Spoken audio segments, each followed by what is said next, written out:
May I come in, sir? Yes, I see. Good afternoon, sir. Good afternoon. Good afternoon. Yes, sir. Thank you, ma'am. Introduce yourself. My name is Sunuja Deka. I am from Sorthebari, Barbeta. I have completed my schooling from Bonchit Chururi Sankardev Shikunikatam Sorthebari and HS from Sankardev Academy Nalbari. After that, I have completed my graduation from Cotton University in Economics in the year 2018 and Masters from Guwahati University in Economics in 2020. After that, I am working as a teaching assistant in different educational institution, and from 2025, I am pursuing my PhD from Guwahati University. So all of these are already mentioned in your CV that you have shared with us.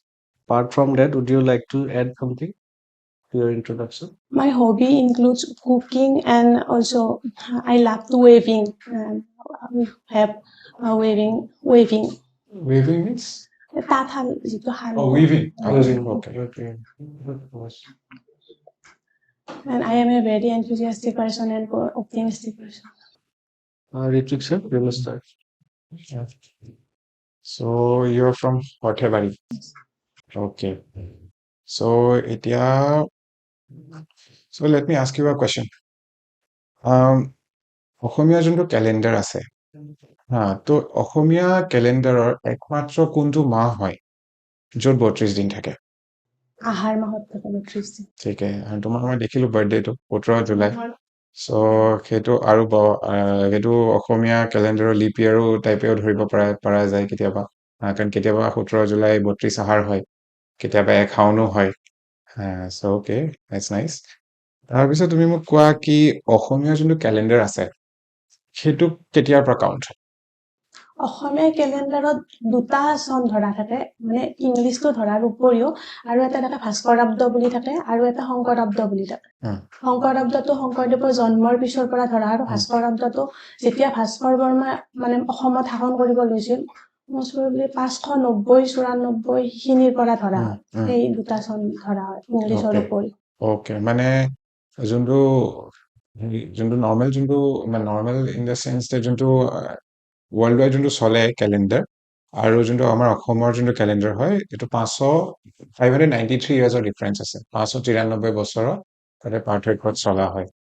Okay, nice. আৰু তুমি কেন্দ্ৰীয় যোনটো মানে হেৰি হয় donor ministry আছে তাৰ বিষয়ে জানান? নৰ্থ ইষ্টৰ ডেভেলপমেন্টৰ কাৰণে সেইটো মিনিষ্ট্ৰিটো গঠন কৰা হৈছিল। ইয়েস, গঠন কৰা হৈছিলে।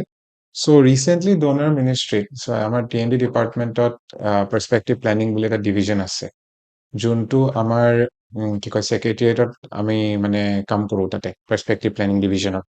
সো তাতে মিনিষ্ট্ৰি অফ ডোনাৰে ৰিসেন্টলি এটা মানে হেৰি কি কয় ইউএসপি লেড এটা ডেভেলপমেন্ট এণ্ড আৰু ব্ৰেন্ডিং ষ্ট্ৰেটেজি লৈছে।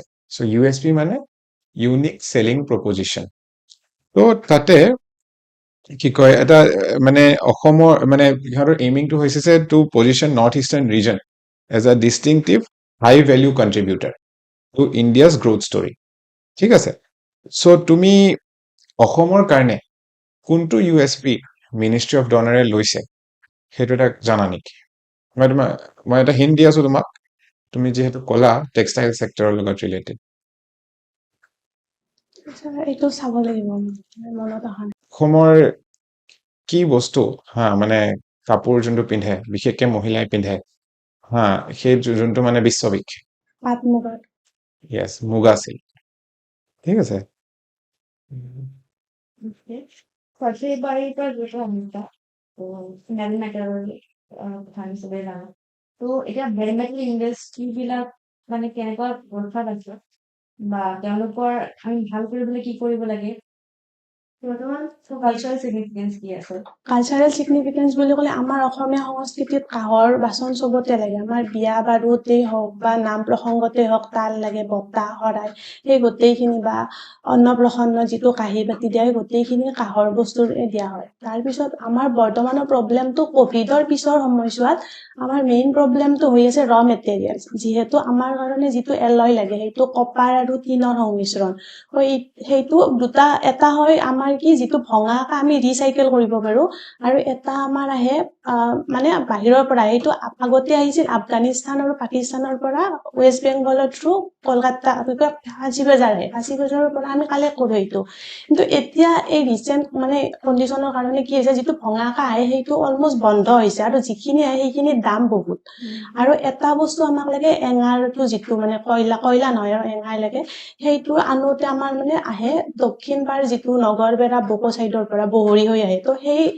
তাৰো ট্ৰেভেল কষ্টটো বহুত বেছি হৈ যায় সেইকাৰণে ৰ মেটেৰিয়েলৰ প্ৰাইজৰ কাৰণে আমাৰ কাহৰ দামটো বাঢ়ি গৈছে আৰু সেইকাৰণে যিখিনি শিল্পীখিনি আছে তেখেতসকলৰ মানে ইনকামটো কমি গৈছে সেই এটা ফাৰ্ষ্ট প্ৰব্লেম তো প্ৰফিট মাৰ্জিনটো বহুত কমি গৈছে আৰু নেক্সট হৈছে আমাৰ যিখিনি যুৱ প্ৰজন্ম তেওঁলোক মানে আকৰ্ষিত নহয় শিল্পটোৰ প্ৰতি সেই এটা প্ৰব্লেম মানে এতিয়া চৰকাৰে বিভিন্ন প্ৰচেষ্টা হাতত লৈছে যেনে ধৰণৰ GI টেগটো ৰিচেণ্টলি প্ৰদান কৰা হৈছে তাৰোপৰি আৰু যিটো GST লগাইছিল সেইটো মানে ৰিইনভাৰ্চ কৰি আৰু শিল্পীখিনিক দিব বুলি চৰকাৰে ঘোষণা কৰিছে তাৰোপৰি আৰু এতিয়া মানে অলপমান যদি বৈজ্ঞানিক পদ্ধতিৰ ব্যৱস্থা কৰা যায় চৰকাৰৰ ফালৰ পৰা তেতিয়াহ'লে মানে শিল্পটো আৰু যথেষ্ট উন্নত হ'ব ওকে এতিয়া ৰিচেণ্টলি আজি টাইম বিষয়টো গম পাইছাই চাগে US এটেক কৰিছে ভেনিজুৱেলাত তো কি ৰিপাৰকাশ্যনছ হ'ব পাৰে ইণ্ডিয়াত কি ইম্পেক্ট হ'ব পাৰে তাৰ কাৰণে ইণ্ডিয়াত মেইনলি ভেনিজুৱেলাটো লাৰ্জেষ্ট অইল ৰিজাৰ্ভ আছে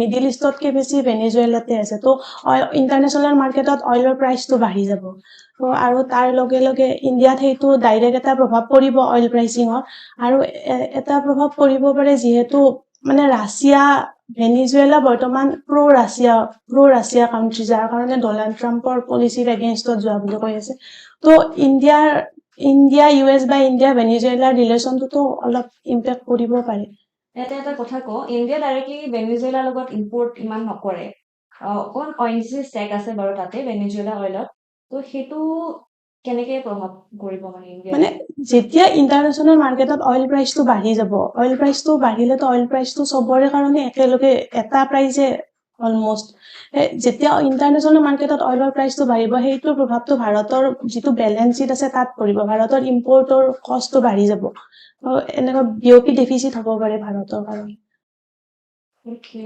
এতিয়াতো শুনি আছা না এয়াৰ কোৱালিটি ইণ্ডেক্স কি হয় এয়াৰ কোৱালিটি ইণ্ডেক্স হৈ আছে এনেকে শুনি আছো এয়াৰ কোৱালিটি ইণ্ডেক্স মানে যিটো আমাৰ বতাহত কিছুমান মানে আমাৰ 8টা মেটেৰিয়েল ধৰা মানে পলিউটেণ্ট ইনক্লুড কৰা হয় যাৰ মাত্ৰাৰ দ্বাৰা আমি মানে চাওঁ আমাৰ মানে যিটো বতাহটো আছে সেইটো আমাৰ স্বাস্থ্যৰ কাৰণে মানে স্বাস্থ্যসন্মত হয় নে নহয় যেতিয়া সেই পলিউটেণ্ট কেইটাৰ মানে যিটো মিনিমাম লিমিট তাতকৈ বেছি হয় তেতিয়া মানে সেইটো এয়াৰ পলিউটেণ্ট বুলি ধৰা হয় মেইনলি ইনক্লুড কৰা হয় lead এমনিয়াম আৰু PM 2.5 PM 2.9 sulphur dioxide nitrous oxide mainly PM 2.5 টোৱে বেছি হানিকাৰক বুলি ধৰা হয় সেইটোৰ ওপৰত বেছি ফকাস কৰা দেখা যায়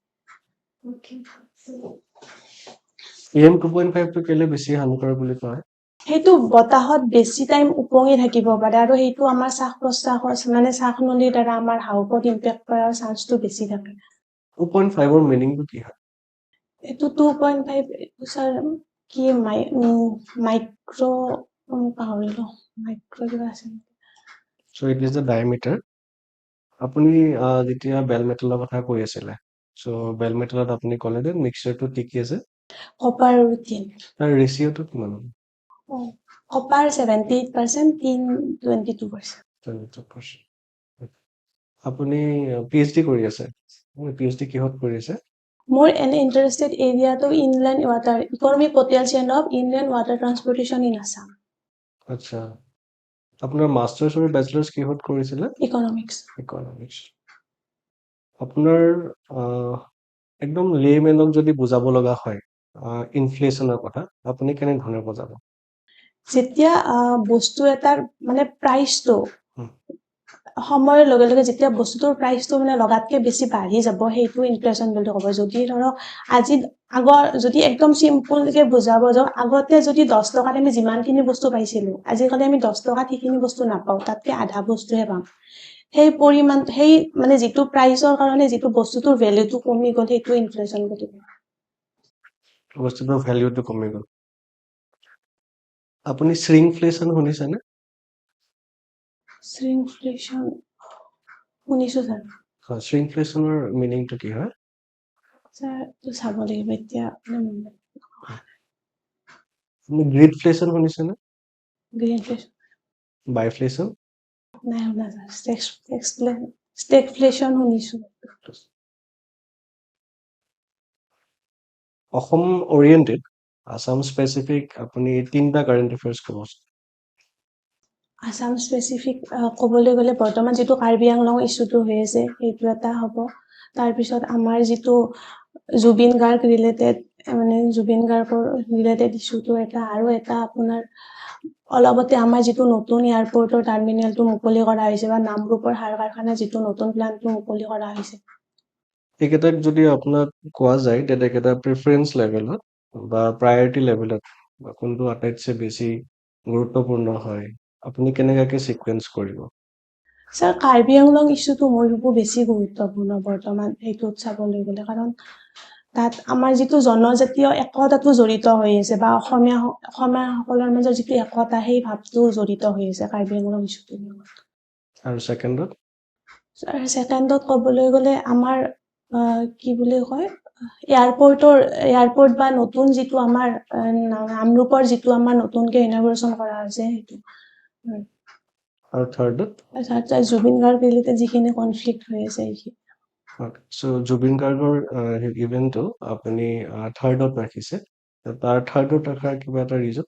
ছাৰ সেইটো আমাৰ বৰ্তমান যিখিনি কাম চলি আছে সেইখিনি আমাৰ ন্যায়ালয়ৰ হাতত আছে, গতিকে ন্যায়ালয়ে যিখিনি আমাক মানে দিব কি বুলি জাজমেণ্ট দিব সেইখিনি আমি তাৰ ওপৰত আমি যাব নোৱাৰোঁ। গতিকে মই ভাবোঁ আমাৰ ন্যায় ব্যৱস্থা মানে কি সম্পূৰ্ণ স্বচ্ছভাৱে কামটো কৰিব, তো সেইকাৰণে আমি বেছি বিচলিত হোৱাৰ প্ৰয়োজনটো বৰ্তমান নাই সেইটো।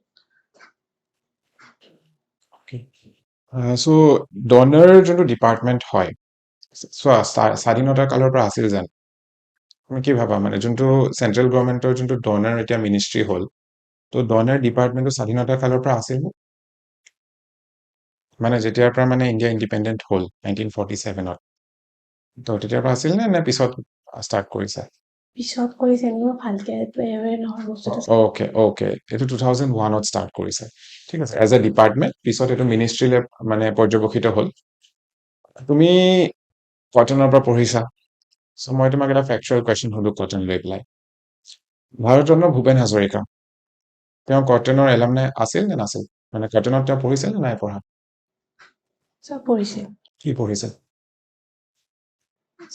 মোৰ ভালকে মনত নাই, কিন্তু অসমীয়া বিষয়ৰ লগত আছিল নেকি জড়িত, মই ভালকে চাওঁ মনত নাই এইটো চাওঁ। অ'কে, মই জনাই দিছোঁ তোমাক। তেওঁ ইণ্টাৰমিডিয়েট মানে আৰ্টছ পঢ়িছিল, মানে যোনটো হাই ছেকেণ্ডেৰী কয়, ইণ্টাৰমিডিয়েট বুলি কৈছিল তেতিয়াৰ দিনত।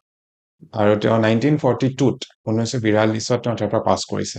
তাৰপিছত তেওঁ বেচেলাৰ্ছ আৰু মাষ্টাৰ্ছ কৰিবলৈ বানাৰস হিন্দু ইউনিভাৰ্চিটি গৈছিল। তুমি ক'লা যে তুমি কি কয় ইনলেণ্ড ৱাটাৰ ট্ৰেন্সপৰ্টৰ ওপৰত PhD কৰি আছা। চ' গেটৱে অফ গুৱাহাটী কি হয়? গেটৱে অফ গুৱাহাটী ছাৰ যিটো আমাৰ বৰ্তমানে যিটো আমাৰ ফেৰী ঘাটটো সেইটো ফাঁচী বজাৰৰ ওচৰত এইটো নিৰ্মাণ কৰা হৈছে, এইটো গেটৱে অফ গুৱাহাটী। তাৰ পৰা বিভিন্ন ফেৰী সেৱাসমূহ গুৱাহাটী, উত্তৰ গুৱাহাটী, উমানন্দা ঘাট সেইখিনি ষ্টাৰ্ট কৰা হৈছে। সেইটোতো হৈছে, কিন্তু তাৰ উপৰিও এটা অসমৰ যোনটো মানে কি কয় ইকনমি, গেটৱে অফ গুৱাহাটীয়ে আৰু এটা তাতকৈ ডাঙৰ ৰোল প্লে কৰিব। উমানন্দত যোৱাটোতো হ'বই, অভিয়াছলি উমানন্দ নৰ্থ গুৱাহাটী, তাৰ পৰাতো মানুহে ফেৰী ল'বই। এতিয়া ফেৰী লৈ মানুহে বহুত ভাল পাইছে, বিশেষকৈ অসমৰ বাহিৰৰ যোনবোৰ পৰ্যটক গুৱাহাটীলৈ আহিছে সিহঁতে বহুত সুখী হৈছে। কিন্তু সেইটো এটা পাৰ্টৰ পৰা ইটছ গুড, আৰু মানে মই কৈছো যে this is one positive thing, কিন্তু তাৰ উপৰিও গেটৱে অফ গুৱাহাটীৰ এটা ৰোল আছে। ছাৰ একদম ভালকে নাজানো, কিন্তু ছাৰ আমাৰ ৰিচেণ্ট এটা প্ৰজেক্ট ষ্টাৰ্ট হ'ব বুলি কৈছে, ফেঞ্চি বজাৰটো এয়াৰপৰ্টৰ যিটো ৱাটাৰ মেট্ৰ' সেইটো হয়তো গুৱাহাটী গেটৱেৰ পৰা gateway of Guwahati. That is also' সেইটো এটা ভাল পইণ্ট। কিন্তু তুমি চাবা যে অসম তুমি যদি চোৱা ব্ৰহ্মপুত্ৰৰ যোনটো ৱাটাৰৰ যোনটো মানে কোৱান্টিটি যোনটো হয়, সেইটো বিশ্বাস কৰা ব্ৰহ্মপুত্ৰ আৰু ব্ৰহ্মপুত্ৰৰ যোনবোৰ মানে উপনৈ আছে, ট্ৰিবিউটাৰী আছে, সমগ্ৰ ভাৰতত 100% পানী যদি নদীৰ পানী যদি আছে, 40% পানী অকল ব্ৰহ্মপুত্ৰ আৰু ব্ৰহ্মপুত্ৰৰ উপনৈৰ পৰাই আছে। চ' আমাৰ ইয়াতে ৰিভাৰ ট্ৰেন্সপৰ্টটো বহুত ইম্পৰ্টেণ্ট। নট জাষ্ট মানুহৰ কাৰণে চাগে এটা ছেকশ্যনৰ মানুহে ৰিভাৰ ট্ৰান্সপৰ্ট ইউজ কৰিব, কিন্তু তাতকৈও বেছি ইম্পৰ্টেণ্ট যে নদী দি মানুহে মানে গুডছ ট্ৰান্সপৰ্ট কৰিব পৰা যায়। আৰু মনত ৰাখিবা, যেতিয়া শ্বিপেদি কিবা এটা বস্তু ট্ৰান্সপৰ্ট হয়, অবভিয়াছলি তাৰে যোনটো কষ্ট হয় সেইটো বহুতখিনি কমি যায়। আৰু এটা মই তোমাক কুৱেশ্যন সোধো যে তুমি যিহেতু ইকনমিক্সৰ ষ্টুডেণ্ট হয়, হা, তো তুমি মোক কোৱা কি পাৰ্চেজিং পাৱাৰ পেৰিটি কি হয়?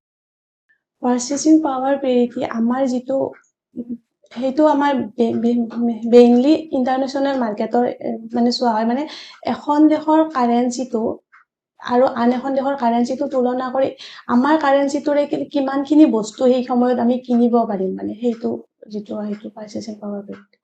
নহয়, চোৱা, এতিয়া কথাটো হ'ল কি, মানে আমাৰ দেশৰ মানে সেইটো ফুল এক্সপ্লেনেশ্যন, হা। তো তোমাক মই কৈছো, চোৱা, চাপ'জ এতিয়া মই তোমাক কৈ আছো যে আমেৰিকাত এটা চকলেট, হা, এতিয়া চকলেট চবেই ভাল পায়, বিশেষকৈ ডাৰ্ক চকলেট, আমাৰ য়াং জেনেৰেশ্যনে বহুত ভাল পায়। তো তুমি চাবা, আমাৰ ইয়াতে যদি ইণ্ডিয়াত এটা ডাৰ্ক চকলেট তুমি কিনা, মিনিমাম দাম কিমান হ'ব পাৰে? 10 টকা মিনিমাম, মই চবতকৈ সৰু চকলেটৰ কথা কৈছো। কিন্তু তুমি আমেৰিকাত এতিয়া 10 চেণ্টত, হা, আমাৰ যেনেকে পইচা থাকে সিহঁতৰ চেণ্ট থাকে, 10 চেণ্টত কেতিয়াও তুমি হেৰি কিনিব নোৱাৰা, হা, মানে এটা ডাৰ্ক চকলেট তুমি নোপোৱা। তাৰমানে মিনিংটো এইটোৱেই কি ইণ্ডিয়াত কষ্ট অফ লিভিংটো কম। চ' তো বস্তুটো এনেকুৱা হ'ল কি, মানে ইণ্ডিয়াত ছাপ'জ এজন মানুহৰ 90 টকা আছে আৰু আমেৰিকাত এজন মানুহৰ হাতত $1 আছে, কিন্তু ইণ্ডিয়াৰ মানুহজন ধনী। আমেৰিকাত $1 থকা মানুহতকে ইণ্ডিয়াত 90 টকা মানুহ যদিও 1 rupees is equal to 90, মানে $1 is equal to 90 rupees হয়, ইণ্ডিয়াৰ মানুহটো এইটো কাৰণে ধনী কাৰণ ইয়াতে বস্তুৰ দামটো কম। তো তোমাক মই এটা কুৱেশ্যন এইটো ৰিলেটেডে মই সুধিছো যে ইণ্ডিয়াৰ যোনটো অৰ্থনীতি আছে সেইটো নমিনেল GDP, যোনটো নমিনেল বুলি কোৱা যায়, আৰু GDP PPP বুলি কোৱা যায়, ক'ত মানে ইণ্ডিয়াৰ অৰ্থনীতিটো বেছি ডাঙৰ? PPPত বেছি ডাঙৰ নে নমিনেলত বেছি ডাঙৰ? ছাৰ নমিনেলত বেছি দাম। PPPত বেছি ডাঙৰ। বিকজ মই তোমাক সেইটোৱে ক'লো, যিহেতু আমাৰ ইণ্ডিয়াত বস্তুৰ দামটো যিহেতু কম হয়, হা, বস্তুৰ দামটো যিহেতু মানে কি কয়, মানে কষ্ট অফ লিভিংটো যিহেতু কম হয়, তো PPP, এতিয়া চোৱা, বিশ্বাস কৰা তুমি, ইণ্ডিয়াত GDP PPP third largest economy 2008 চনতে হৈছিলে। আৰু এতিয়া বৰ্তমান GDP নমিনেলত, এতিয়া বৰ্তমান আমি সিদিনাখন জাষ্ট 2-3 দিন আগতে জাপানক অভাৰটেক কৰি পেলাই আমি 4th পজিশ্যন পাইছো। চ' GDP যোনটো PPP ছেকশ্যনত আমি এতিয়া $17 ট্ৰিলিয়ন ইকনমি, হা। মই সেইটোৱে যোনটো ক'লো যে আমাৰ ইণ্ডিয়াত বস্তুৰ দামটো কম, হা। আৰু এটা কথাটো হ'ল কি, যোনটো নমিনেল যোনটো GDP, সেইটো আমি এতিয়া $5 ট্ৰিলিয়ন 1 বা 2 বছৰৰ পিছত পাম। তো মানে PPPত মানে আমি এতিয়া $17 ট্ৰিলিয়ন ইকনমি, আৰু নমিনেলত আমি $4.5 ট্ৰিলিয়ন ইকনমি। চ' সেইটো ডি-ডলাৰাইজেশ্যন কি হয়?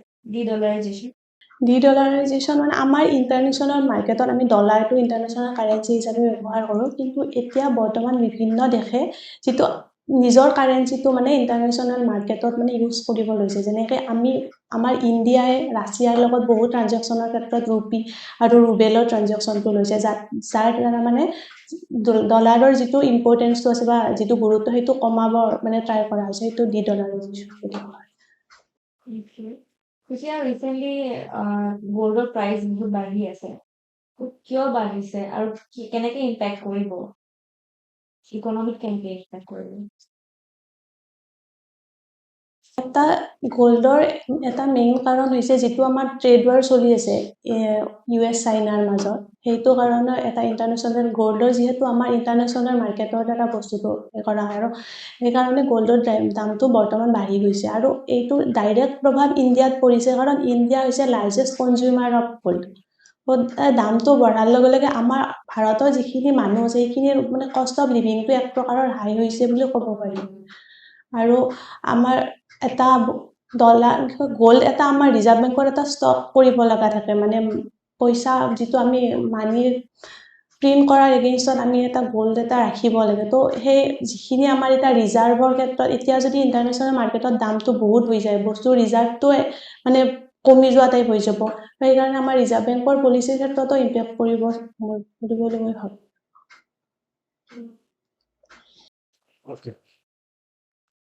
এতিয়া যিটো ডিপাৰ্টমেণ্টত জইন হ'বলৈ বিচাৰিছা TNB ডিপাৰ্টমেণ্ট, TNB ডিপাৰ্টমেণ্টৰ প্ৰিভিয়াছলি এই ডিপাৰ্টমেণ্টটোক কি বুলি জনা গৈছিল?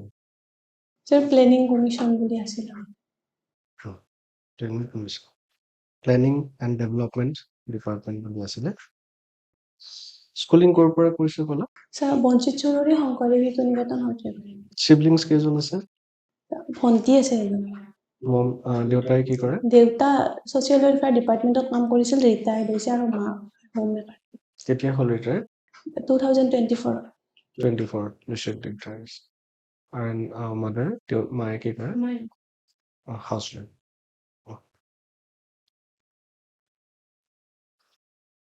ঠিক আছে, এনি মোৰ কুৱেশ্যনছ? ছ'চিয়েল ৱেলফেয়াৰ ডিপাৰ্টমেণ্টটো বৰ্তমান অসম চৰকাৰত আছে নে নাই?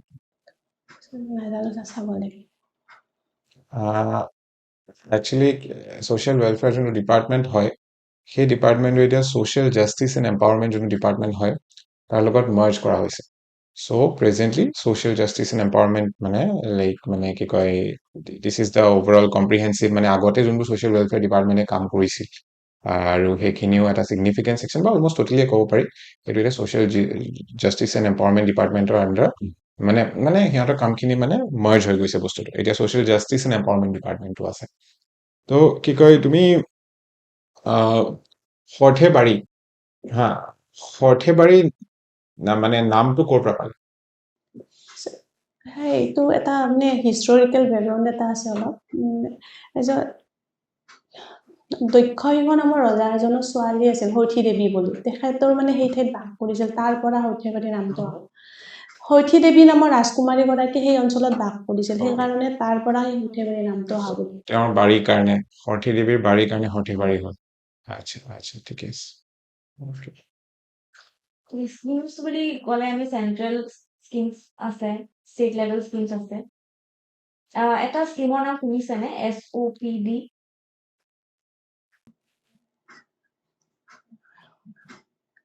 ফুল ফৰ্ম জানে? নাই মেম, শুনা নাই। State on priority development. Okay, তাৰ আণ্ডাৰত বহুতখিনি প্ৰজেক্ট লোৱা হয়।